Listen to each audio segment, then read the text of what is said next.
Assalamualaikum warahmatullahi wabarakatuh. Perkenalkan, saya Siti Nurhalisa, mahasiswa Politeknik Negeri Subang dengan NIM 104040888 dari kelas 2A. Di sini saya akan menjelaskan mengenai hasil praktik klinik keperawatan di Rumah Sakit Jiwa dengan judul Asuhan Keperawatan Jiwa pada Nyonya T dengan diagnosa keperawatan gangguan persepsi sensori halusinasi di ruang merpati Rumah Sakit Jiwa Provinsi Jawa Barat. Baik, sebelumnya di sini saya akan menjelaskan sedikit mengenai halusinasi. Jadi, halusinasi menurut Keliat 2019 adalah suatu tanda dan gejala gangguan jiwa yang berupa respons panca indera berupa pendengaran, penglihatan, pengecapan, penciuman, serta perabaan terhadap sumber yang tidak nyata. Nah, biasanya halusinasi ini ditandai dengan tanda gejala seperti mendengar suara bisikan, ataupun melihat bayangan yang tidak ada bentuknya, merasakan sesuatu melalui indera perabaan, penciuman, ataupun pengecapan. Dan biasanya seseorang yang sering berhalusinasi ini selalu menyendiri, bicara sendiri, mondar-mandir, dan biasanya sering mendengar ke satu arah dan konsentrasinya buruk ataupun tidak baik. Nah, baik, selanjutnya kita masuk ke asuhan keperawatannya. Jadi di dalam asuhan keperawatan ini terdiri dari 5 proses. Yang pertama ini ada pengkajian, perumusan diagnosa, intervensi ataupun perencanaan, implementasi, dan juga ada evaluasi. Baik, jadi untuk pengkajian ini merupakan suatu proses pengumpulan data dengan cara bisa melalui wawancara langsung kepada pasiennya ataupun bisa melalui kita mengamati pasien tersebut dan kita mengumpulkan datanya. Setelah data dikumpulkan, lalu kita rumuskan diagnosanya. Kita masuk ke dalam proses perumusan diagnosa.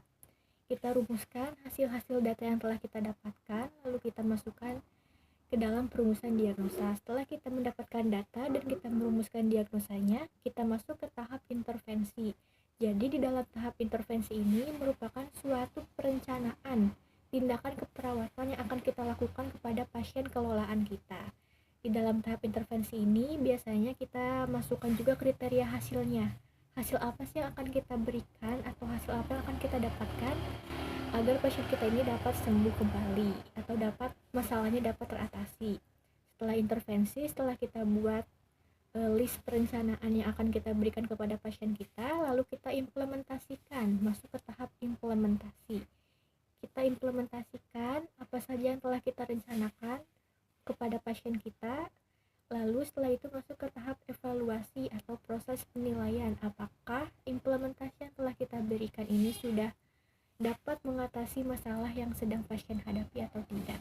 Baik, sekarang kita masuk ke proses pengkajian pada pasien kelolaan saya di Rumah Sakit Jiwa Provinsi Jawa Barat. Jadi di pengkajian pasien saya ini, saya melakukan pengkajian di ruang merpati pada tanggal 19 Maret 2024. Pasien saya ini masuk ke Rumah Sakit Jiwa pada tanggal 14 Maret 2024. Nah, inisialnya Nyonya T dengan umur 29 tahun, alamatnya di Bandung, sudah menikah dan pendidikan terakhirnya SMK. Jadi keluhan utama Nyonya T masuk ke Rumah Sakit Jiwa ini, dia mengatakan bahwa dia sering mendengar suara bisikan-bisikan untuk bunuh diri dan membunuh ketiga anaknya.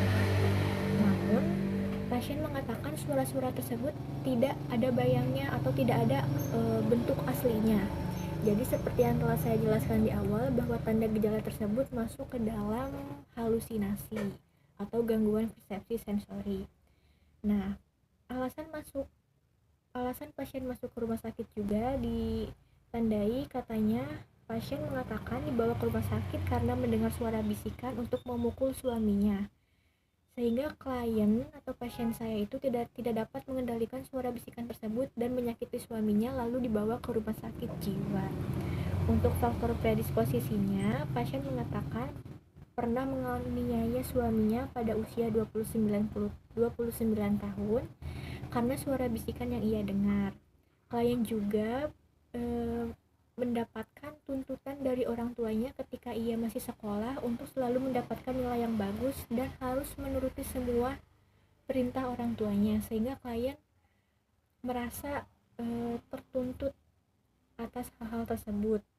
Nah, selanjutnya klien juga merupakan seorang pengkonsumsi narkoba atau sering mengkonsumsi ganja dan pernah mengkonsumsi obat-obatan terlarang sebanyak 15 tablet.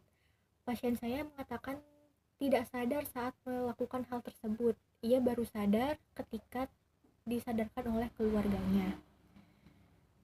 Nah, untuk pengalaman masa lalu yang tidak menyenangkannya, pasien mengatakan masa lalunya tidak menyenangkan karena perceraian orang tuanya. Jadi orang tua pasien ini sudah bercerai dan dia juga pernah putus cinta pada tahun 2012. Nah, untuk riwayat keluarganya, orang tua pasien itu sudah bercerai. Pasien pernah menikah dengan suami pertamanya dan mempunyai satu anak perempuan, namun sudah bercerai. Dan pasien menikah kembali dengan suami keduanya, mempunyai 2 anak. Saat ini pasien tinggal satu rumah dengan ibu dan juga suami keduanya dan ketiga anaknya. Untuk mekanisme coping atau proses penyelesaian masalah yang klien hadapi, jika ketika ada masalah ini klien menggunakan mekanisme coping maladaptif atau yang tidak baik dengan cara mencederai dirinya, atau pasien juga sering menyilet tangannya. Dan pasien juga sering mengkonsumsi obat-obatan terlarang seperti ganja dan juga obat-obatan 15 tablet terlarang. Untuk aspek medik, pasien didiagnosa oleh dokter yaitu bipolar affective disorder current episode manic with psychotic symptom. Dengan terapi medis yang diberikan oleh dokter, yang pertama ada olanzapin sebanyak 10 mg sebagai antipsikotik. Selanjutnya ada sertralin 50 mg untuk antidepresan, dan ada lorazepam 0,5 mg untuk anti kejang, anti ansietas dan anti agitasi akut. Ada kurkumazub sebagai anti peradangan dan untuk meningkatkan nafsu makan, dan juga vitamin B kompleks untuk memenuhi kebutuhan vitamin B kompleks pasien. Untuk analisa data, pada tanggal 19 pukul setengah 10 saya mendapatkan data subjektif bahwa pasien sering mendengar suara bisikan untuk menyuruh pasien bunuh diri dan membunuh ketiga anaknya. Untuk data objektifnya, saya mendapatkan tekanan darahnya 129/80, respirasinya 20 kali per menit, nadinya 80 kali per menit dengan suhunya 36 derajat Celcius. Klien nampak sering menyendiri dan melamun di pojok dan jarang berinteraksi dengan orang lain atau teman-teman di ruangannya. Oleh karena itu, saya mengambil masalah keperawatannya yaitu gangguan persepsi sensori halusinasi. Untuk diagnosa yang kedua, pada tanggal 19 juga saya mendapatkan data subjektifnya. Klien mengatakan tidak mampu untuk mengontrol perilaku kekerasan. Klien juga tidak sadar saat menyakiti suaminya. Saya mengambil masalah keperawatannya yaitu resiko perilaku kekerasan. Dan untuk diagnosa yang ketiga, saya mengambil data subjektifnya. Klien mengatakan tidurnya tidak nyenyak, tidak nafsu makan, dan juga kepalanya sering pusing. Sehingga saya mengambil masalah keperawatannya ansietas. Nah, itu dia. Jadi saya dari hasil pengkajian yang telah saya dapatkan, saya mengambil 3 diagnosa. Yang pertama, gangguan persepsi sensori halusinasi, lalu resiko perilaku kekerasan, dan yang ketiga ansietas. Selanjutnya kita masuk ke dalam rencana ataupun intervensi. Nah, untuk rencana intervensi pada diagnosa gangguan persepsi sensori halusinasi, saya mengambil tujuan saya melakukan tindakan ini untuk agar pasien mengenal halusinasi yang sedang dialaminya. Pasien dapat mengontrol halusinasinya dan juga pasien dapat mengikuti program pengobatan secara optimal. Dengan kriteria hasilnya, pasien dapat memperagakan cara mengontrol halusinasi, dan pasien juga dapat menyebutkan isi, frekuensi, waktu, dan situasi pencetus perasaan saat mengalami halusinasi. Selanjutnya, untuk tindakan keperawatannya atau intervensi berikan kepada pasien saya ini pada diagnosa keperawatan gangguan persepsi sensori halusinasi ini, saya memberikan SP yang pertama, yaitu saya akan membantu pasien saya untuk mengontrol halusinasinya. Saya juga akan melatih pasien saya untuk mengontrol halusinasi dengan cara menghardik.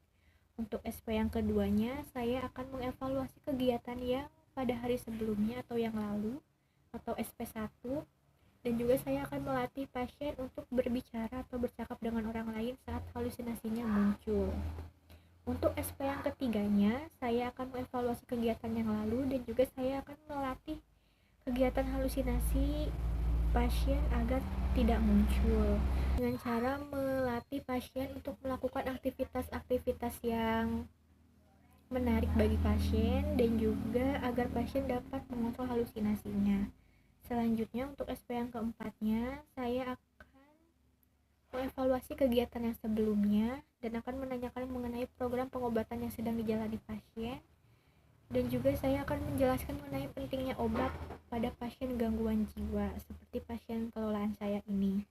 Dan untuk keluarganya, saya akan menjelaskan di SP pertama mengenai masalah keluarga dalam merawat pasien, menjelaskan mengenai halusinasi yang sedang dialami pasien, dan juga menjelaskan mengenai cara bermain peran untuk merawat pasien. Selanjutnya kita masuk ke dalam tahap implementasi. Jadi implementasi yang saya berikan ini sesuai dengan intervensi yang telah saya susun sebelumnya atau yang telah saya buat sebelumnya. Jadi saya memberikan implementasi fokus terhadap diagnosa yang pertama, yaitu gangguan persepsi sensori halusinasi. Karena waktunya hanya 2 minggu, jadi saya hanya fokus terhadap satu diagnosa saja agar bisa teratasi diagnosa yang pertama itu.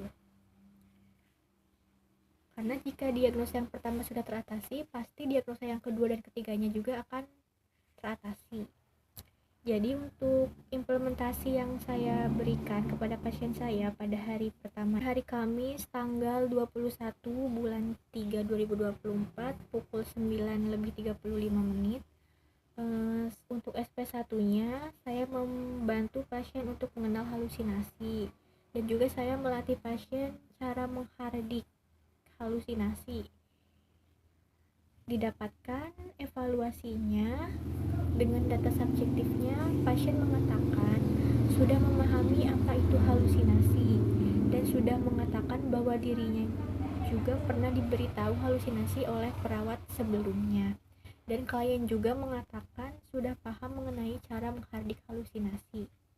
Untuk data objektifnya, klien nampak sudah bisa mempraktikkan cara menghardik halusinasi dan juga dapat menjelaskan ulang apa yang telah dijelaskan perawat sebelumnya mengenai halusinasi.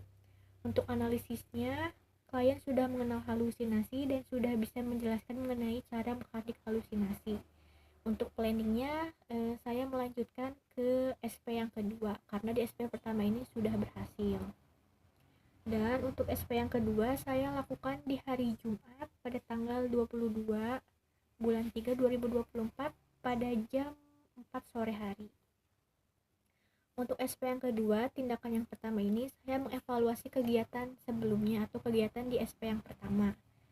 Dan juga saya melatih pasien cara bercakap-cakap dengan orang lain saat halusinasinya muncul dan memasukkan jadwal ke dalam kegiatan harian pasien. Didapatkan evaluasinya dengan data subjektif, klien mengatakan masih ingat mengenai halusinasi dan cara menghardik. Namun, klien mengatakan jika mengajak orang lain bercakap-cakap saat halusinasi muncul, klien masih merasa malu. Dan data objektifnya, klien masih ingat mengenai SP yang pertama yang pernah disampaikan oleh perawat di hari sebelumnya. Namun, klien nampak kurang percaya diri saat dilatih untuk memulai bercakap-cakap dengan orang lain.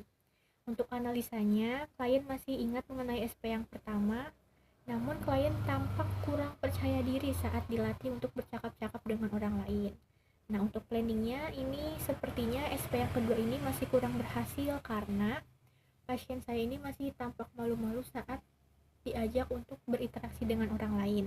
Jadi saya mau untuk di hari selanjutnya saya mau mengoptimalkan SP yang kedua agar Di SP kedua di hari berikutnya ini, pasien dapat maksimal untuk bisa bercakap-cakap, berlatih, berinteraksi dengan orang lain. Selanjutnya di hari Sabtu pada tanggal 23 bulan 3 2024 pukul 3 sore hari, saya melakukan atau memberikan SP yang kedua kepada pasien saya. Dengan tindakannya mengevaluasi kegiatan yang lalu, melatih pasien untuk berbicara dengan orang lain saat halusinasinya muncul, dan memasukkan ke dalam jadwal kegiatan harian pasien. Didapatkan evaluasi data subjektifnya, klien mengatakan masih ingat mengenai halusinasi dan cara menghardik. Klien juga mengatakan sudah belajar sedikit-sedikit mengenai latihan bercakap-cakap dengan orang lain. Dengan data objektifnya, klien nampak sudah paham mengenai halusinasi dan cara menghardik. Klien juga sudah bisa untuk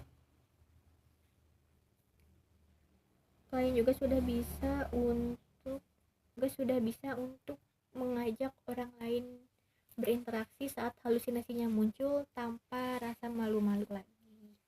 Didapatkan analisa datanya, klien masih ingat mengenai SP yang pertama dan kedua. Klien juga dapat menyusun jadwal aktivitas sehari-hari dan juga dapat berinteraksi dengan orang lain tanpa rasa malu.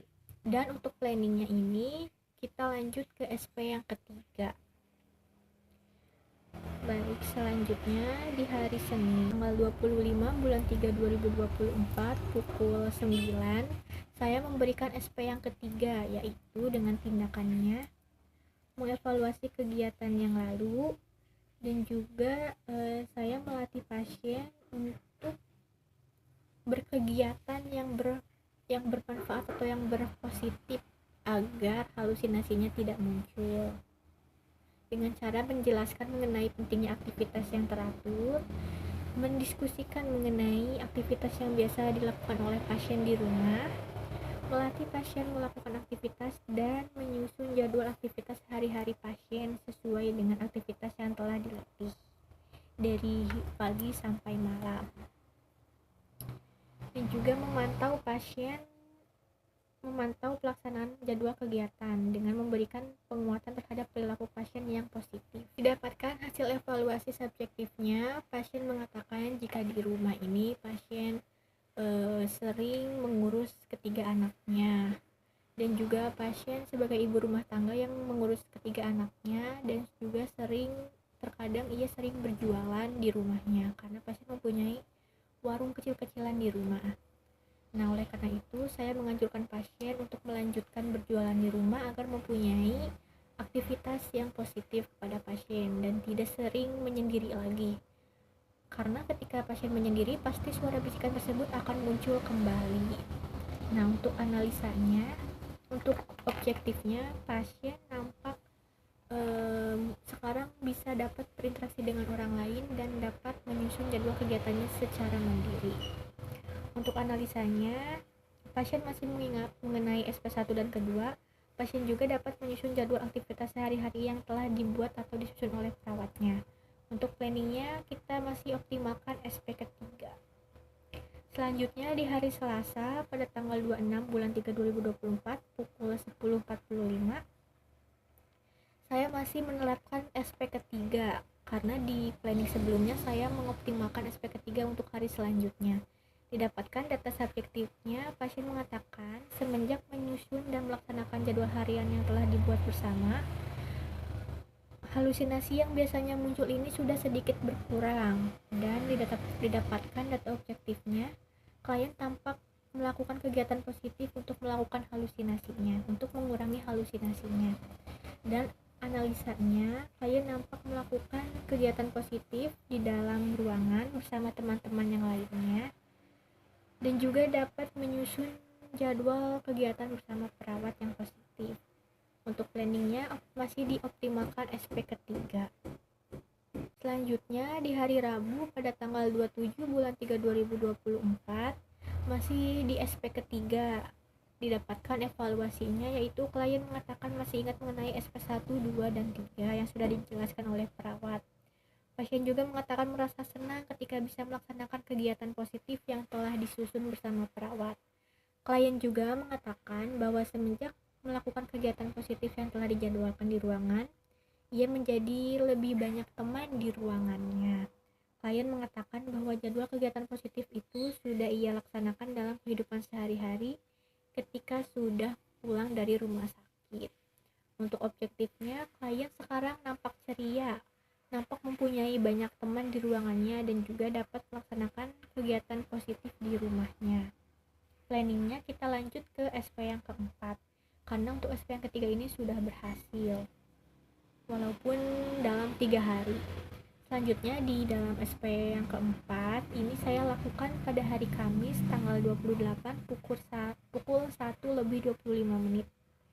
SP yang keempat ini diantaranya evaluasi kegiatan di SP 1, 2, dan 3, menanyakan mengenai program pengobatan, menjelaskan mengenai pentingnya penggunaan obat, menjelaskan mengenai akibat bila tidak meminum obat sesuai program, menjelaskan mengenai akibat bila putus obat, menjelaskan mengenai cara mendapatkan obat, menjelaskan mengenai 5 benar obat, dan juga melatih pasien untuk minum obat. Nah, untuk subjektifnya didapatkan evaluasinya, yaitu pasien masih mengingat SP 1, 2, dan 3. Pasien juga mengatakan suka mengkonsumsi obat karena dulu ketika ia dihadapi suatu masalah, ia akan mengkonsumsi obat-obatan terlarang agar bisa tenang. Untuk objektifnya, klien sering diberi obat oleh perawat saat ia sedang makan, agar tidak terasa pahit dan dapat ditelan. Klien juga dapat menghabiskan semua obat yang telah diberikan perawat, namun perlu diberi edukasi agar tidak terlalu banyak mengkonsumsi obat-obatan dan dapat mengkonsumsi obat-obatan dengan seperlunya atau sesuai dosisnya. Didapatkan analisa datanya, klien menyukai obat-obatan namun perlu diberi edukasi agar tidak terlalu banyak konsumsi obat-obatan. Planningnya masih mengoptimalkan SP yang keempat di hari selanjutnya. Di hari selanjutnya ini hari Jumat tanggal 29 pada pukul 10:15 kita masih melakukan SP yang keempat. Dengan subjektifnya, pasien mengatakan sering mengkonsumsi obat dengan sesuai dosisnya. Objektifnya, klien nampak sudah mengerti mengenai pentingnya mengkonsumsi obat sesuai dosis atau program. Dan analisanya, klien dapat mengkonsumsi obat sesuai dosis, sudah mengerti mengenai program pengobatan, pentingnya obat pada penderita gangguan jiwa, dan akibat jika tidak mengkonsumsi obat sesuai program, dan juga akibat mengenai putus obat. Untuk planningnya kita hentikan SP 4 karena 30 ini pasien sudah pulang dan sudah kembali ke rumahnya.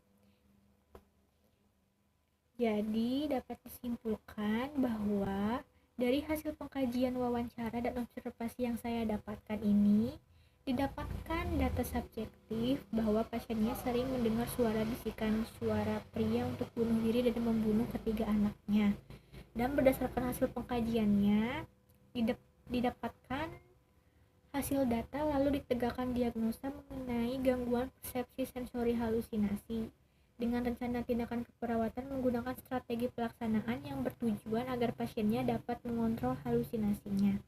Setelah dilakukan implementasi, selanjutnya dilakukan evaluasi keperawatan dengan diagnosa halusinasinya pada strategi pelaksanaan pasien yang sudah diberikan bahwa Nyonya T mampu mengenal halusinasi dan menerapkan cara mengendalikan halusinasi dengan cara menghardik, bercakap-cakap, melakukan kegiatan positif, dan juga meminum obat.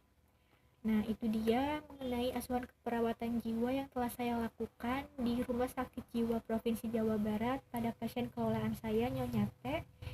Jadi, pasien saya setelah dilakukan intervensi keperawatan ini, atau setelah dilakukan asuhan keperawatan ini, pasien dapat pulang dan dapat kembali ke rumahnya. Diharapkan pasien dapat melakukan strategi pelaksanaan atau tindakan yang telah saya berikan di rumahnya juga. Terima kasih, mohon maaf bila ada kesalahan. Wassalamualaikum warahmatullahi wabarakatuh.